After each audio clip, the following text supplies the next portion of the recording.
The Grand Conclave had been in session for 3 solar cycles, and Marcus Chen stood in the defendant's circle, chains of cortosis steel binding his wrists. Above him, the amphitheater stretched upward in impossible spirals, filled with representatives from 700 species across the known galaxy. Their eyes, some multiple, some compound, some mere sensory organs he couldn't begin to understand, all fixed upon him with the same expression: contempt. He was human. That was his crime. The adjudicator, a crystalline being whose voice resonated through quantum vibrations, spoke without mercy. Marcus Chen of Earth, you stand accused of 17 counts of violation of the Concordat. You have trespassed into restricted space, interfered with a Class B civilization's development, and worst of all, the chamber trembled with the weight of this final charge. You have claimed sovereign rights over a star system without galactic approval. Marcus said nothing. What could he say? Every charge was true. The Velkar ambassador, a being of living shadow and malice, rose from his seat. The human disease spreads too quickly. They arrived in our galaxy a mere 2 centuries ago. Yet already they infest 40 systems. They breed like bacteria, consume resources without restraint, and refuse to follow the laws that have governed civilized space for 1,000,000 years. Murmurs of agreement rippled through the assembly. The Theks hissed their approval. The Nomarian delegation chittered in their musical language. Even the usually diplomatic Shendari remained silent, which was agreement enough. We proposed, the Velkar continued, immediate containment. Seal the human worlds. Any ship attempting to leave is to be destroyed. Within 3 generations, the problem will resolve itself through natural attrition. It was a death sentence dressed in clinical language. 40 billion humans trapped and slowly strangled. Marcus felt his jaw tighten, but still he remained silent. He had known this was coming. Humanity had been too bold, too fast, too unwilling to bow to species that had ruled the stars for eons before Earth had even formed. They had made enemies of beings who saw them as nothing more than upstart children, playing with technology they didn't deserve. The adjudicator was about to call for a vote when the doors to the Grand Conclave exploded inward.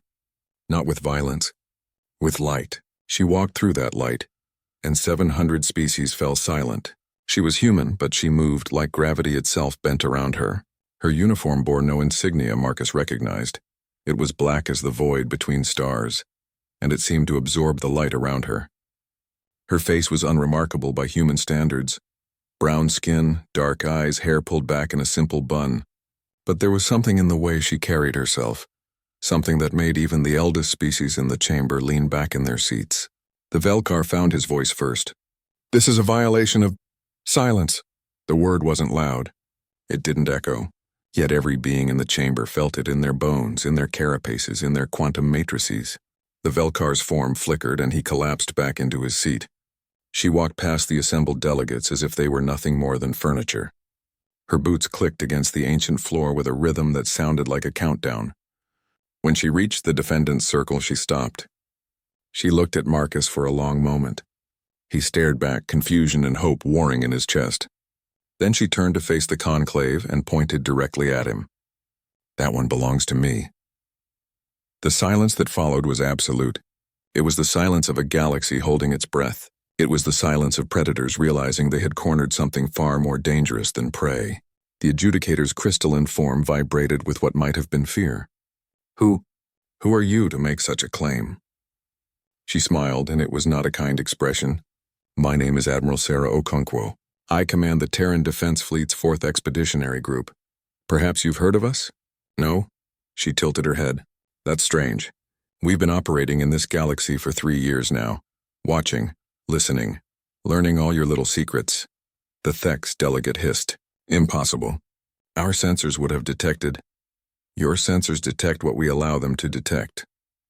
Sarah's voice cut through the protest like a blade through silk.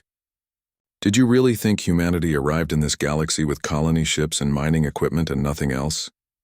Did you think we were so naive? She began to walk around the circle, her hands clasped behind her back. You call us a disease, bacteria, an infestation. She nodded thoughtfully. Yes, I can see why you'd think that. We do spread quickly. We do consume resources. We do refuse to follow your laws. She stopped and turned to face the assembly. But do you know what else bacteria do?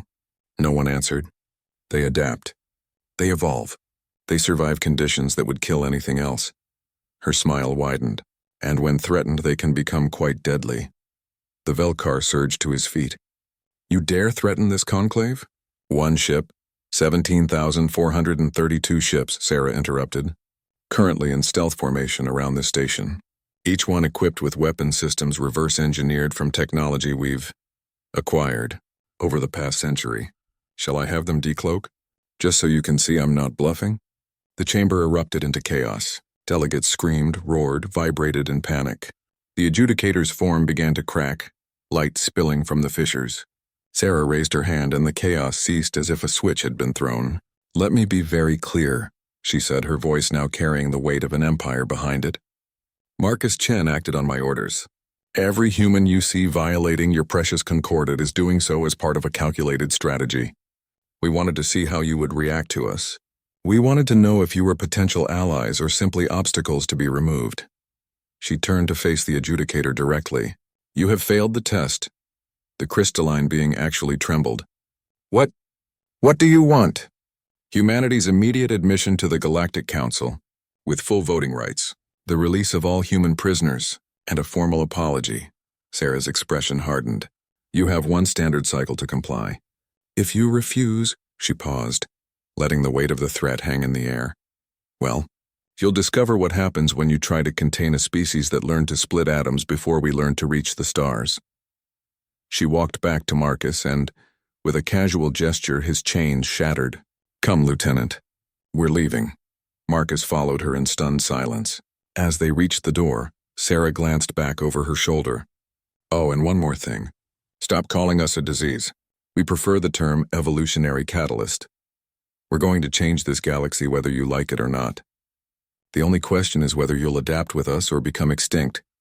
They left the Grand Conclave in silence, a silence that would echo across the galaxy for generations to come. Behind them, 700 species began to realize that the balance of power had shifted.